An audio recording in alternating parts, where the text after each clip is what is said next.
Hi friends, అందరూ నమస్కారం. Welcome to our channel.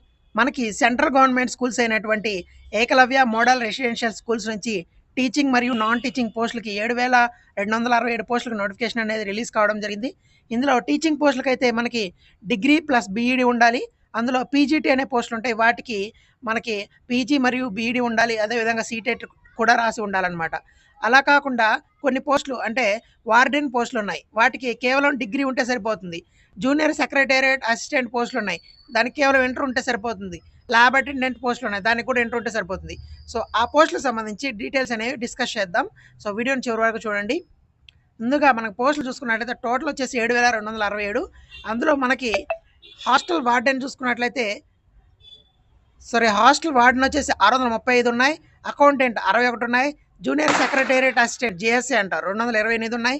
తర్వాత ల్యాబ్ అటెండెంట్ 146 ఉన్నాయి. వీటి గురించి డిస్కస్ చేద్దాం. అందులో కూడా మేల్కి సపరేట్గా 346 హాస్టల్ వార్డెన్లో, ఫిమేల్కి 289, తర్వాత అకౌంటెంట్ 61. ఈ విధంగా మనకి స్టాఫ్ అదేవిధంగా క్యాస్ట్ వైజ్ కూడా డీటెయిల్గా ఇచ్చారు. మీకు స్క్రీన్ మీద కనిపిస్తుంది కదా. సో మీరు ఒకసారి పాస్ చేసి చూసుకోవచ్చు. మనకి ఎడ్యుకేషన్ క్వాలిఫికేషన్ చూసుకున్నట్లయితే హాస్టల్ వార్డెన్కి వచ్చేసి మీరు ఒక బ్యాచిలర్స్ డిగ్రీ పాస్ అయ్యి ఉంటే సరిపోతుంది. మీరు డిగ్రీ కానివ్వండి, బీటెక్ కానివ్వండి, ఇంకా ఏదైనా ఒక గ్రాడ్యుయేషన్ పాస్ అయ్యి ఉంటే సరిపోతుంది. అకౌంటెంట్కి అయితే మీరు కామర్స్లో డిగ్రీ పాస్ అయితే సరిపోతుంది. జూనియర్ సెక్రటేరియట్ అసిస్టెంట్కి ఏంటంటే మీకు ఇంటర్మీడియట్ పాస్ అయ్యి ఉండి టైపింగ్ స్పీడ్ అనేది ఉంటే 35 వర్డ్స్ పర్ మినిట్ మీరు జేఎస్ఏకి అప్లై చేసుకోవచ్చు. ల్యాబ్ అటెండెంట్కి అయితే మీరు 12th క్లాస్లో సైన్స్ స్ట్రీమ్లో అంటే maths, physics, chemistry or biology వీటిలో కానీ పాస్ అయ్యి ఉంటే మీరు హ్యాపీగా అప్లై చేసుకోవచ్చు అనమాట. తర్వాత అప్లికేషన్ ఫీజు వచ్చేసి ఎస్సీ, ఎస్టీ, మహిళా, పిఏడబ్ల్యూడి వీళ్ళందరికీ ఫీజు అనేది 500 ఉంటుంది ప్రతి పోస్ట్కి.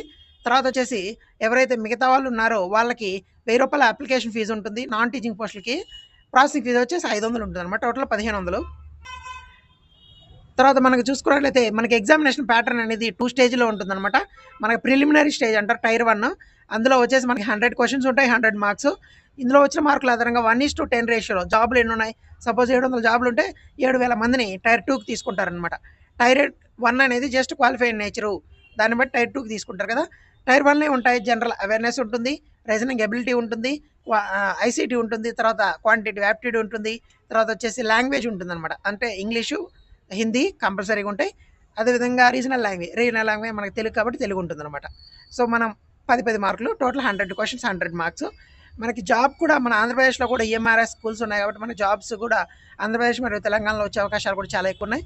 దీన్ని బట్టి మనకి 1:10 రేషియోలో తీసుకునే సెకండ్ స్టేజ్లో మనకి 40 ఆబ్జెక్టివ్ ఉంటాయి, 15 డిస్క్రిప్టివ్ ఉంటాయి. డిస్క్రిప్టివ్ అంటే రాయాల్సి ఉంటుంది క్వశ్చన్ అండ్ ఆన్సర్.